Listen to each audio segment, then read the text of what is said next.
Like, just judge them on their performance. Don't judge the team sheet. Although, obviously, there's a few players that are on the bench that should be playing. And then as soon as that, the first whistle goes and the game starts, you're kind of like, okay, it's not too bad. Like, the first half an hour of the game, it seemed better. It wasn't amazing, but it seemed much better. We got the goal first, and then I don't know, it just went downhill. And mentality of the players because for the last, for the whole season, in fact, every time like we've scored, it's almost like they've just accepted, okay, we're going to boss this, we're going to win 1-0 theoretically. But then the other team comes in, and obviously from the last couple of games, like they score like within 2 minutes of us scoring, or they score within 21 seconds of the game, whatever. And as soon as they scored and it was a draw first, the whole team just gave up, or it seemed like they gave up. And we were like, there's still time to sort this out. And they just, there was no nothing. And I keep screaming on Twitter, like, with football, with Saints, you have to with them, they have to do just the basic fundamentals of football, and they're not doing it. And I can speak on behalf of a lot of fans at this point where, we're all fed up of the backwards, sideways passing. It's not rugby. Go forward, just attack. Like, at this point, it's almost like, well, what have you got to lose? Just throw every single person near that box and just attempt. But there was just no passion, no desire, no nothing. And then obviously they get the penalty, they score, and it was just so toxic after that point. And then it was a long trip back home, and then hence my photo, because I just had no words after that game, because there was no real highlights bar the goal, but that wasn't like, that didn't make or break that game at all. So it was just a really disappointing game. And because it was so far as well, I didn't get home until like midnight. So then the next day I was still like angry, because I felt like I hadn't got closure from it. So the next day I was still angry. And that's it. That's the thing, like with a lot of fans, like football is a huge part of their lives. So it takes up a lot of their time. It can wreck your weekend easy, can't it?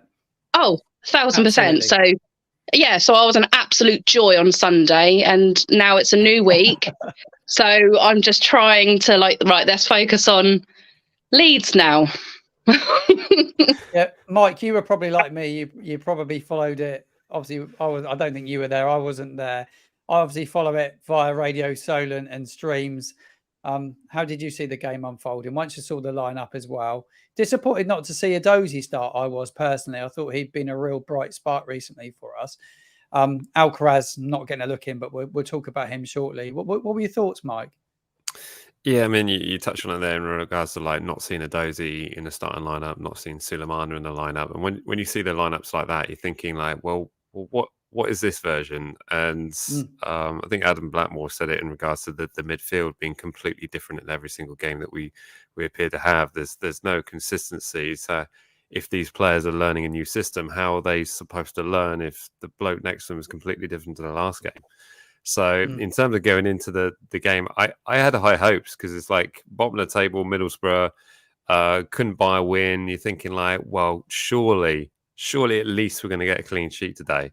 And it's just the same old mistakes. I mean, that screen grab of basically seeing one defender, I think it was Ryan Manning, chasing back, and like four of their attacking players. I mean, how does that happen in like pretty much consecutive games? Like that same mistake. And it just baffles me. Like Yaz was saying, like the basics. Just do the basics. And we don't do whenever, the basics, do we? Yeah, the whole kind of sideways passing in possession is great, but you've got to be faster in the transitions. And I firmly believe there's a way of playing football in the Championship, and we're just not doing it. And it's just like we're going up against sides like QPR at home. We should have won that comfortably.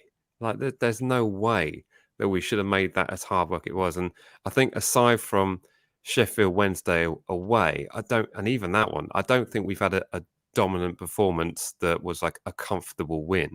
So I think that's the overriding mood from my side, is this whole kind of like, yes, we have beaten Plymouth away, we have beaten QPR at home, we scored 4 goals against Norwich, but none of which were like, yeah, that was a convincing, dominant, impressive. We've always looked like we're going to concede, haven't we? In every Yeah. game, we've looked so vulnerable. Do you both think it's down to the style of football that he's playing, or do you think it's a personnel issue? I'll go with you first, Yasmin. I think it's both. I think the style of play, I'm not sure if, like, obviously we've got some new players that have come in anyway, so it'll be a new system that they're getting used to. But maybe like the players aren't gelling with each other and the system. But as a manager, you know, if one thing's not working, you need to try and like vary it out and just try and see, okay, that's not working in that area, let's try and sort that out. Okay, it's not working in this area, but he doesn't seem to, you know, try to change anything. And yeah, like Mike said, it's, you know, great possession, but at the end of the day, possessions means absolutely nothing as we're losing the games. So yeah, I think it's a mixture of both, to be honest. No, I think you're spot on. Mike, you're probably singing from the same hymn sheet as well. Yeah. The only comment I think I'm confused by Russell Martin's in saying there's a hangover from last season when we've got so many new players in the lineup, and it's just like, well, what does that mean? And it's like these players have come in, you know, they're going to be playing along the sides. I mean, Kyle Walker-Peters looked absolutely amazing in pretty much most of the performances he's put in. You think like, totally surely that alone should be able to galvanize the rest of the squad and get around it. But there's some weird comments sort of coming into play now, and I'm just thinking that maybe that he's been not found out, but he's thinking actually this is a lot harder than I think it's going to take time. And you know, if we get 5 losses in a row for the weekend, I mean, I don't want to jinx it, but man, I mean, we're not patient at the best of times, and if we've got to wait till Christmas to get some change, then you think it's bad now? My goodness, buckle up. I don't know what you both think, but the owners did come out at the end of last season and said the priority when we were relegated was to go straight back to the Premier League. They were going to do everything in their power this season to make sure that happened. The expectation was automatic promotion. I think Henrik Kraft came out and said, I think his exact words were, we've got the facilities and we will put together a squad of players that are capable of winning this division. We want to win this division. So when you've got owners and people on the board making these sort of comments, that's our expectation, because they've come out and said that. It's not obviously the fans want that, but when the ownership group is saying that, it's huge, isn't it? And when the results have been like they are, Yasmin, it's going to heap pressure on the manager. Well, that's the thing. Like, I had a meeting with Henrik, with the fans advisory board, and he was, you know, showing us all these PowerPoints and like, this is the way we're going to go. And I'm known for being mouth for the South anyway. And when we're in those meetings, I don't hold back. I'm just like, okay, you've said this, right? How are you going to do it? Like, I don't want to see these, you know, silly little stats. I want you to tell me how exactly are we going to do this. And that's all he kept saying was like, we will be in the Premier League next season. It's like, yeah, but how? Like, what is your plan B? Yeah. Like, I need to see a contingency plan, and I didn't see one. So it didn't give me much hope to begin with. And then at the beginning of the season, when I was talking to the radio and things like that, and they asked me, you know, how do you think Saints are going to do this season? And I said, ask me at Christmas. And they said, you know, that sounds really negative. And I was like, well, no, because it's the hardest league to get out of anyway. And even if on paper we've got a really, really good team, you know, we don't know how the scores are going to go. Evidently, we're not doing so great at the moment. So yeah, ask me at Christmas. And I still stand by it. Like, it's going to be so tough. And none of this, you know, HMS pissed the league. Like, we got too cocky after a game. Like, we can't keep being like that. Yeah, it's a question for both of you as well. I wanted to talk about the recruitment and how you saw the summer transfer window. Do you both feel it was a good transfer window? Do you think they brought in the personnel that was required? Because personally, I don't think. I thought there was too much emphasis on youth, not enough experience of the division. Would you agree at all, Mike? I think we had an okay transfer window. I think there was I was listening to the space on Twitter or whatever it's called now last night, and I can't remember who said it, but someone basically said that it's such a shock that coming out of 2 transfer windows, and yet we're still relying on Shea Adams to get the goals. Kind of that's shows a good comment, you, actually, wasn't it? yeah, and it's just like, the fact that Shea Adams, who doesn't look 100% committed to the club. I mean, I'm sure he's an absolute professional about it, but he's probably sort of buying his time, sort of looking at what's available elsewhere. So it kind of is a bit of a worry. I mean, yes, we did get Ross Stewart in, but he's not going to be fit until sort of November kind of time. So that side of it is a concern. And yes, we did lose some obvious talent. I mean, James Ward-Prowse, I think, was going to go. I think, in all honesty, if we stayed up, he possibly could have moved on as well. Yeah. And Romeo Lavia, we kind of knew that one was happening. But we came out the window still with Kalmadine Silamana, still with Kyle Walker-Peters, still with Shea Adams. I mean, that in itself is a win. But picking up the likes of Ryan Manning on the free, which isn't perhaps looking as great now, looking at the performances, but missing out on Joel Perreault, I think would be one that I find that an unbelievable one personally. Yeah, I find it an unbelievable one that we went for Stewart over him. Someone that's fit and ready to go. Yeah, exactly. So there must have been something in that perhaps FootballMartin said, no, he's not worth 12 million or something ridiculous like that, because I'm pretty sure they're in tight communication, Joe Wilcox and FootballMartin in that regard. So there must have been something that for him to say, no, it's a bit much for Joel, but who knows? But I think time will tell on the rest of them. But to still have, like I said, Kyle Walker-Peters, even if he goes in January, to have him for this time period, we should be using him. Should be making the most out of him. And you touched upon Adams and Yasmin. I'll throw it to you because you were there at the game at the weekend. Talk to me about Shea Adams. What was he like at the weekend? How did he perform? He was all right. Like, there's been no proper standout performance over the last couple of games for Che, for obvious reasons as well. But I don't know. I don't know if his head's not really in it, his heart's not really in it, or what. And I think with the way they're playing as well, even if he does get up front, no one else is there to help him. And the amount of times that I'm shouting at at the pitch, just saying, get it in the box. And then I'll be saying, pass it to him. You can see people at the side. So Kyle Walker-Peters are at the side, Fraser's at the side, open up and just help each other, but they just don't seem to want to help each other. And yeah, we are at the moment purely leaving it all to Che. Yeah, Adam Armstrong as well. He's, got a couple of goals this season, but I think there's a huge amount of pressure on Che at the moment. And I think the club need to be careful as well, because he may even go in the January window. So I think it was widely spoke about, wasn't it, that Wilcox had already come out and said that there will be more players out the door. You'd expect probably one of those to probably be Silamana. Silamana will probably leave as well. He's not shown a great deal, neither is he. I'm gonna bring Harry in. Harry's just arrived. I'm going to bring Harry in as well. Harry, thanks for joining, mate.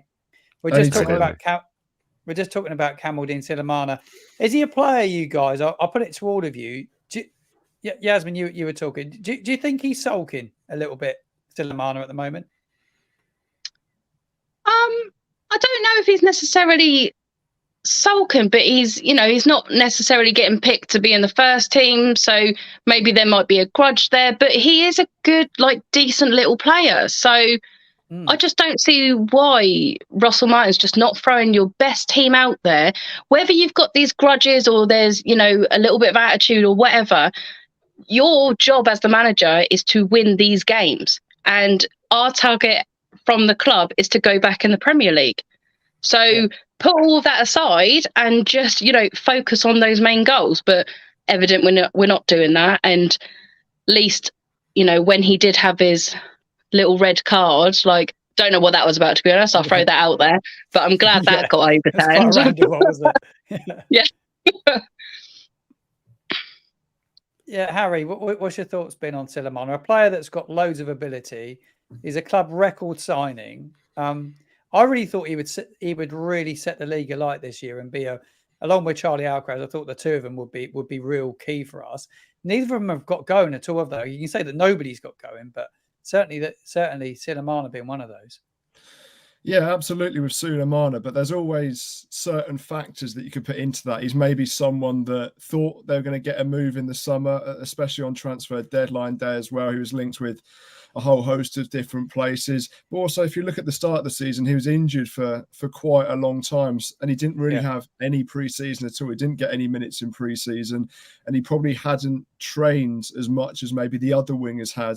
So whether it's a stylistic issue, the fact that he's still learning the system, whether he's still getting back up to fitness, and that's why he hasn't really started any games whatsoever, and he's getting 20 to 30-minute cameos here and there. But something that I've really sort of missed, or what I thought would be especially part of his game, is just that blistering pace down the wing. I felt like every time he's got on the ball so far, he's sort of slowed down the play slightly. He's not used maybe the trickery that I was expecting.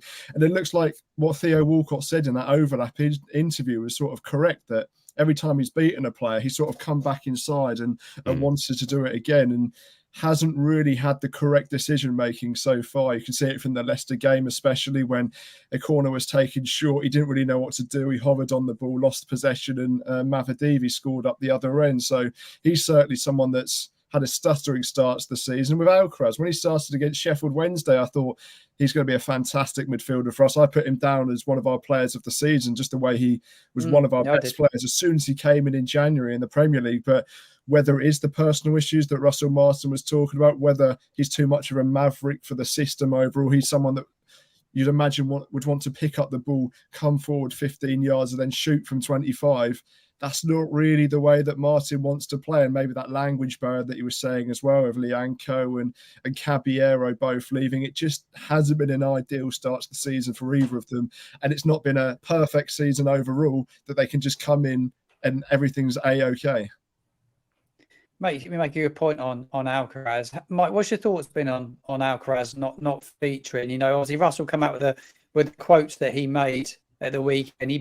For any of you that didn't see it, he's basically said that he's lost two of his best mates in the dressing room, in Lianco and Willie Caballero, who could both speak his language. He said he's a young man miles away from home and some difficult news about his dad. He's got a lot going on which people don't see and don't understand. We will help him through it at some point. He'll be on the pitch for us, but he didn't feel that now was the right time for him. What were your thoughts, Mike?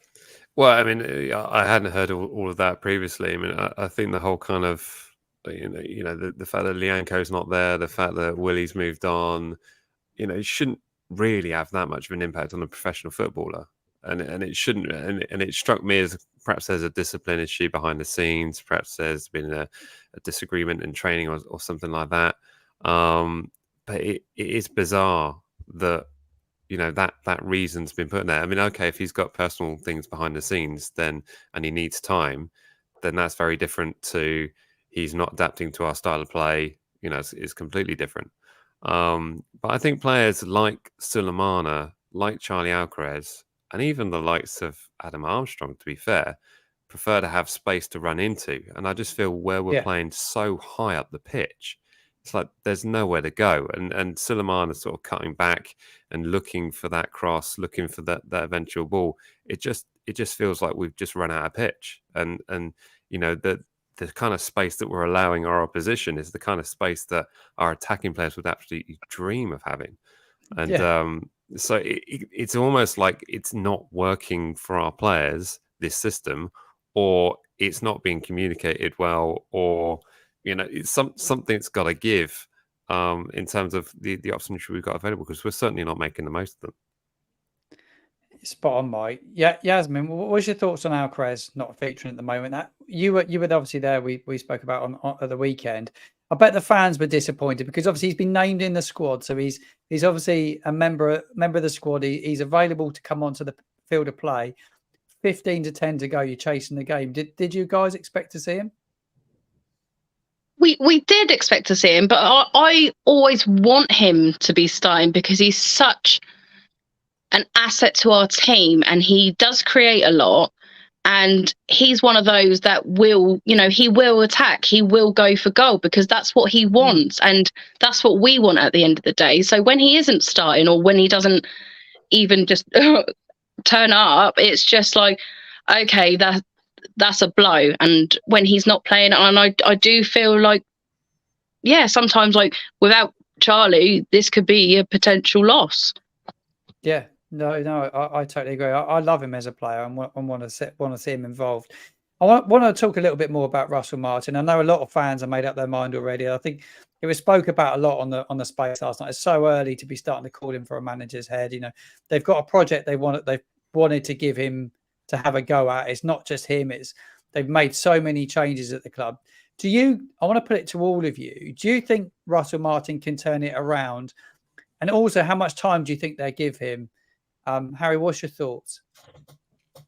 Well, to start off, I'd obviously caveat that conceding 19 goals at this stage of the season is not good enough overall. I think only in League Two, Wrexham and Sutton United have conceded more. And there's also ways to lose football games as well. 5-0 to Sunderland and 4-1 to Leicester certainly isn't that. And that's probably a big reason that our confidence overall, maybe in the system, has completely gone. But if you're looking at us overall, 15 transfers out from players that got minutes last season, all the way from Orsic, who got 6, to Ward-Prowse that played every single second. And you're transforming everything. You're taking out all the staff that were unsuccessful. You're bringing in so many different people. And overall, the squad has Russell Martin players. It has Nathan Jones players. It has Ralph Hasenhüttl players as well. So you're mixing so many different systems and you're trying to put them all in the same team and make you want to play the system that you want to play. It's certainly going to take time for that to adapt. It's certainly going to take time for the wounds to heal from last season as well and make everyone want to push in the same direction. If you look at Leicester, for example, the James Madisons and the Harvey Barnes, they left nearer the start of the window, so they could start their squad evolution a lot sooner. And also those were the two real key players that left, whereas we had loads and loads of people leaving. So I think it will take time. How much time would I give him? I'd probably, unless we're in the relegation zone, give him the season. When owners take over a football club, look at us, for example. We're not going to want to win the Premier League, but we're also not going to want to fail. And if I compare us to the Manchester Cities, the Liverpools, and maybe the Brightons that are doing really well at the moment, you look at Guardiola. He was third in his first Premier League season. Klopp didn't start that brightly. And when Graham Potter was there at the start, when they had a complete transformative effect also from Swansea as well, I think they were 15th in back-to-back seasons. So when you're trying to change the whole complexion of a club rather than just the squad itself, it will certainly take time. How much patience everyone has, that's completely their own opinion. In my own opinion, I'd give him a lot more time than he has at the moment, but he's under mounting pressure. And if we don't get a result against Stoke or Rotherham in the coming weeks, even though Leeds is the biggest fixture on Saturday, then there could be problems. But for me, I give him a lot more time. Mike, are you in the same boat? Yeah, I'm nervous to say the rest of the season. I totally see the point of that. I think we could at least see him until the Christmas break. Christmas break, as if that exists. The Christmas period, because even if you do terrible up until then, there's still a chance of making the playoffs. So, like Harry was saying, as long as we're not teetering around the relegation zone and it's looking absolutely abysmal, I can see them giving time because let's face it, if he loses at the weekend against Leeds, doesn't get anything at Stoke, and people are calling for his head, then what happens then? You basically who'd you bring in? You're cutting off the head and everything else goes, because you're going to be changing absolutely everything again. And it could be said that we were too quick to rush with, certain other managers that have departed, whether or not we hated the football we were watching. But it was just the whole kind of, well, you sack a manager, something else has got to happen after that. It doesn't immediately get fixed when you sack a manager. So, yeah, I can certainly see it lasting the rest of 2023. But we've got to get back to basics. We've got to solidify, and we've got to stop conceding so many goals, because unless we start banging them in like crazy, it's going to be abysmal. Yasmin, do you think they'll stick with him a bit longer? I think the club will stick with him until Christmas. I think it's it's definitely too early to be calling for his head. Like, I know, the results aren't going our way, and it is shit. It really is. Yeah. But there's a new system, new manager, new players. Everything needs to gel, and you need to get used to it. So a lot of people are saying, they're giving him until the next international break, so next month. I still think it will be Christmas, personally. And I don't always like calling for a manager's head, because, like Mike said, like, then you're starting again, and then there'll be new problems because there'll be a new system, and like, it doesn't help us in the long run. So I'll give him till Christmas, and I'll see how that goes as well. Yasmin, it's a massive game the weekend against Leeds. We're at home, and to be fair, our following is brilliant. It's almost a sellout again at the weekend. A game that's live on TV at lunchtime. We got unbelievable support, and I know the fans will get behind the team if the team really do show some effort and endeavour. It's something we've not seen enough of. It's important that we don't concede early, though, isn't it, Yasmin? Oh, of course. Like, if we go out there like we did against Leicester, and obviously they scored within 21 seconds, game over, loads of people will leave. So I think the fans need to be confident and positive. Like, ignore what has happened the last couple of games. Like, it's done now. Like, we can't change it, unfortunately. If we could, obviously we'd be 19 goals up, but we can't. Yeah. So we have to start fresh on Saturday, give the team as much confidence, enthusiasm as we can, because at the end of the day, us fans, we're always going to be there. I went to Middlesbrough, I'm going to Hull. Like, despite these results, the fans will still be there.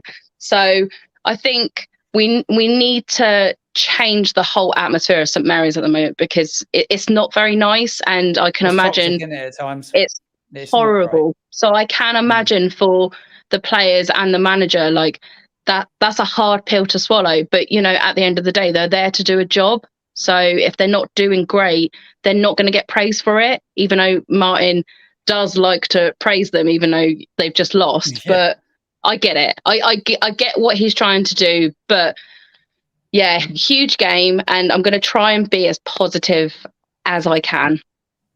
It will be a tough game against Leeds. They've just started to find a bit of form. They're always going to, weren't they? They had that rough start. Yeah. Well, we had a good start. It's kind of like switched around. Mike, you'll be there at the game. What's your thoughts on it? Do you think we can get a result? My thoughts, I'm generally terrified. I'm not expecting an awful lot. It's kind of one of those games where I'm just kind of bracing myself for the worst. I'm kind of like not thinking that anything's massive is going to have changed from the previous games. So just kind of bracing myself for what will come. But football's a funny thing. It can change immediately, and suddenly we go 2 goals up by half time, and suddenly it looks completely different. So yeah, you never know. And Leeds, although they scored 3 in their last game, they left it quite late against Watford. So 3-0 kind of flattered them, I thought. But yeah, we'll have to wait and see. Harry, you're looking forward to the game. Who's the one player at Leeds that you'd be really concerned about? They've got a good squad of players. They kept a few together, and they brought some good signings in Leeds as well. Who's the one that you fear the most?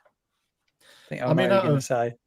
I mean, out of everyone, it's got to be Joel Perreault, hasn't it? Really, Martin's former man, someone that we thought we were going to sign in the transfer window, especially when there was hundreds of rumours about Adams going throughout. Yeah, it's got to be him, someone that's, you know, scored quite a few for them already so far. But overall, it's going to be another tough test against a Daniel Farke side, someone that's won the Championship twice already, has been relegated from the Premier League a couple of times as well, but someone that knows the division, knows how to get points as well. It's going to be really, really tough. And like you've all said, hopefully, whether we score or whether we concede, we play the same football. It seems like at Middlesbrough, we were too passive after scoring. When we conceded in the past, we've looked too disappointed or too worried. It's just about trying to keep the emotions the same throughout. And I know that's really tough in any sort of time, especially the one at the moment. But hopefully it will come over time, and hopefully it will start on Saturday. Yeah, so important. I was looking at the table earlier on today and just like looking at where we're at and how things are unfolding. I also looked at the fixtures ahead as well. So the fixtures ahead, I think I've got them on the screen now. I can pop them up. So we've got a big 6 games coming up, and obviously we've spoken about the Leeds game. We go to Stoke on a Tuesday night, which is going to be mighty tough. Rotherham at home next weekend. Away to Hull, which Yasmin said she's off to. Preston, who are unbeaten, and then a Birmingham side that are flying as well, because Birmingham have been brilliant so far this season. We've got some really tough games coming up, Yasmin. What's your thought on those? Oh, well, the thing is, we were told at the beginning of the season, right, we've got like the easiest run, like the first 5-6 games, good easiest run. We didn't win them all. So, you know, we might be that team, you know, Preston going unbeaten. We might win. We done it was it last season in the Premier League with Arsenal? Yes, that was a draw, but you know, anything can happen with Saints. They do what they do best, very saintly. So I'm not going to just look at them and go, yeah, we're going to lose every single one, because I don't know. I think they'll surprise us like they always do. Yeah, Mike, when you look at those fixtures, obviously you see Leeds United being a really tough game. What do you think of the next 6? It's really tough. I mean, I think I see banana skins in all of those games, to be honest with you. There is, isn't there?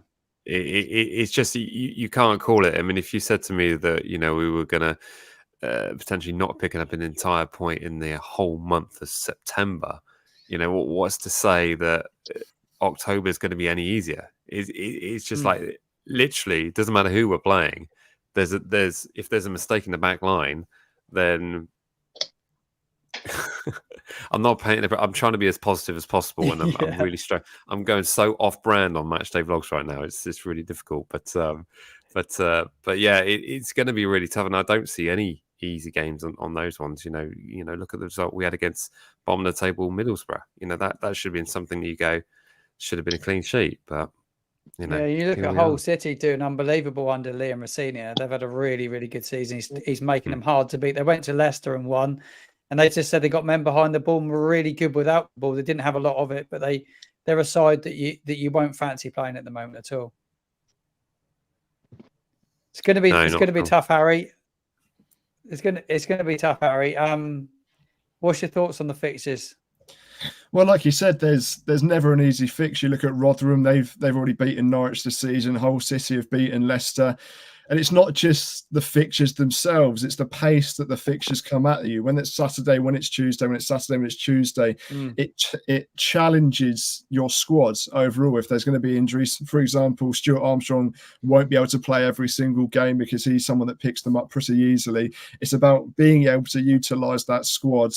And hopefully they can come through the other side of it. Hopefully there's experienced heads that have been in the Championship before, such as Taylor Harwood-Bellis, who's had a struggling start to the season, but he's someone else that hasn't had any pre-season and was chucked straight into the deep end against Leicester.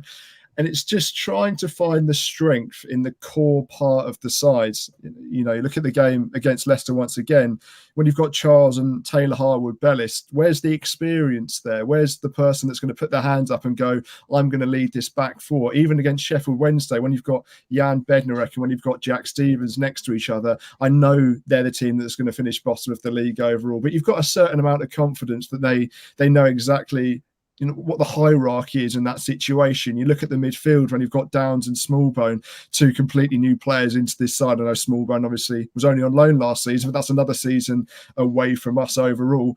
Every fixture is going to be really tough. Leeds is most certainly the toughest, but then if you don't pick up something against Stoke, where they've been indifferent for many, many years. They can get a really good win on one game, but then lose the next one. That's when I think the pressure's really on. I think Middlesbrough were one of the teams that people thought were going to get the top 6, although they've lost a couple of really key players and were at the bottom of the league. And that's somewhere that we had to pick up a point, and we didn't. And that's why there's so much pressure on Leeds. But that rest of the October periods, there's got to be a lot more points in there already. And you can just see strengths in every single side. Like I said, even Rotherham, they've beaten the top team already this season. So, yeah, it's not going to be as easy as I think a lot of us hoped at the start of the year. No, I just see it being a really, really tough period. Just need to make St Mary's a bit more of a fortress, Yasmin, don't we? We just don't win enough games there, do we? What do you think it is? If you look back over the last 12 months, it's probably the last topic I want to bring today is probably St Mary's. Like, last season, 2 league wins all year. We've obviously got the one on the board this year, but it's just something not right there, is there? I don't know. The thing is, I can't really pinpoint it because we've got a great stadium. Like, our fans, and our fans, we can really go for it when we want to. But I think because it's not the whole stadium, I think that's what affects us. But then equally, I've been to stadiums, not going to mention them, but some of them, they don't say anything at all. But it always seems like they've got that bit of a buzz anyway. So I don't know. I don't know if it is just, I'm going to do a Russell Martin. I don't know if it's scar tissue from like previous seasons of, relegation and things like that. And it's just, I don't know, muscle memory, and everyone just doesn't want to change their attitude towards it. But then I don't agree. I will throw this out there. I don't agree with booing the team at halftime. Like, I don't like that at all. Especially when they come back onto the pitch. Yeah, it's just like not acceptable. It's not needed. It shouldn't be tolerated at all. The same with like booing the team after the game. Like, yeah, it's been crap, but like I still don't boo them. And when I was at Middlesbrough, bar my Twitter picture, I just didn't even clap them because I was just like, I don't know what to say, but I don't like. I want an apology and just be like, I'm sorry, we messed up here, but I don't know. I cannot pinpoint it. What is going wrong with our home atmosphere? I can't pinpoint it at all. Yeah. Do you feel the same, Mike? I do. And, there's a saying, it's easy to sing when you're winning. And in our defence, there has been times where we've not been winning. And I've heard choruses of when the Saints kick up and we've gone a goal down. I've heard, the fans do their absolute utmost to get behind the squad. But ultimately, when we've seen, I think it's some crazy stat, like since Claude Puel left the club, we've seen like 30 something home wins at St Mary's in the league, which is just absolutely shocking. Wow. I think it's perhaps one of the worst in the EFL. And I get it and I understand, and I agree that we shouldn't be booing the players at any stage, but I understand because there are fans out there just generally feel passionate. I mean, there was a big thing made about fans applauding the players at the end of the season, and it was just like, well, why are you applauding that? And I think different people share their passion for the club in different ways, and if you want to share your passion by voicing your opinion on Twitter, or you want to share your passion by applauding the players no matter what, then that's up to you. That's good for you. Do you. But I think the fans are doing everything they can, and I think there's too much emphasis put on, well, we need to create an atmosphere at St Mary's. Well, that atmosphere will come when we start seeing goal scorers. That atmosphere will come when we start seeing clean sheets. That atmosphere will come when we see like performances that are literally 11 players throwing their lives on the line just to get us some points on the board. That atmosphere will come when those things happen. And until that, So, yeah, there we go. The big question And a is, Harry, drum. We need a drum. Yeah, and Need a a drum. drum. Yeah. Crystal Palace, how unbelievable were the Crystal Palace fans when they come? I know they bang the drum, but they make a lot of noise, don't they, wherever they go? Harry, how Yeah. important is it that we can try and get something on the board at the weekend? We need a performance, even if we don't get a win, but just a performance to give everyone a little bit of belief that he can turn it around and that everybody's on board. Yeah, I mean, to start off with, I know we didn't concede inside a minute against Ipswich, but that never helps the atmosphere, conceding so early on from a mistake that you do yourself. I think overall, all the goals that we've conceded most recently, apart from the Ndidi goal against Leicester, it's all the time we've made the mistake. We've not been uncut by a magical, passing move or a spectacular goal from 35 yards, and that never helps the atmosphere. And when there's a divide in the own fan base, like Mike said, about how people should support their own team, it's all about, as long as they give us something, we'll give them something back. But yeah, it's huge that we get something out of Leeds, whether that be points or whether that just be a performance where if we play well, we don't lose 4-1. If we play well, if we lose 2-1, but there's plenty of chances, Adams gets on the score sheet, it looks like he really wants to be here, for example. There's not as many defensive mistakes. We're not giving the ball away continuously or in our own thirds and putting ourselves under pressure, which will put the fans on their backs, which will put them under even more pressure, which I don't blame people for being nervous. I'm always nervous when we do exactly that. So it's just having consistent signs of encouragement that aren't just backed up by Russell Martin, but something that fans can physically see themselves. It's all well and good if Martin could see certain things that you can pinpoint on the third viewing of a game or something like that. But when we could see it clear cut that there's progression moving forwards, I think that's the biggest problem, that since beating QPR across those 4 losses, I haven't been able to see where they've learned from the mistakes before, or clearly learned from the mistakes before. And I think that's the main issue, that you want to be part of a project, you want to see that project, but things have to be going in the right direction. I think you're spot on. I can't thank you all enough for your time tonight. For anyone tuning in that doesn't know where to follow you guys, Mike, where can we follow you? You can follow us on Matchday Vlogs on TikTok, Twitter, Twitter, Match Vlogs, and YouTube, really. Yeah. It's worth a follow. Brilliant Matchday Vlogs. I absolutely love watching them.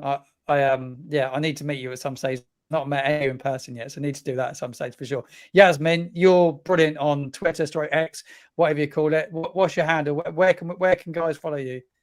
The guys and girls, where can they follow you? Yeah, you can follow me on X, YJW_X. I think that's my Twitter.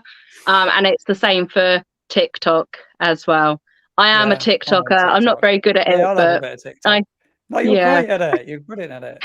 Your content's always good. You talk sense. You're a fan that's passionate, like all of us. Harry, you do some brilliant content as well with the Saints Score. Where can everyone check you out? Oh, thanks a lot. The Saints Score on any good podcasting device, and also Twitter as well, TikTok, and every now and again I'll be live. Me and Martin have shared quite a few lives at the end of the game. It's been a lot of fun. I do like a bit of TikTok. It's a totally different community of fans. It's a different age group that tune into TikTok. So it's good to bring them information that they might not get elsewhere. So I love it. I love going on there. It's really good. Guys, thank you so very much for your time this evening. I really do appreciate it. Thank you. Thank you very much. Cheers. Bye. Guys, thank you very much. Really, really enjoyed that.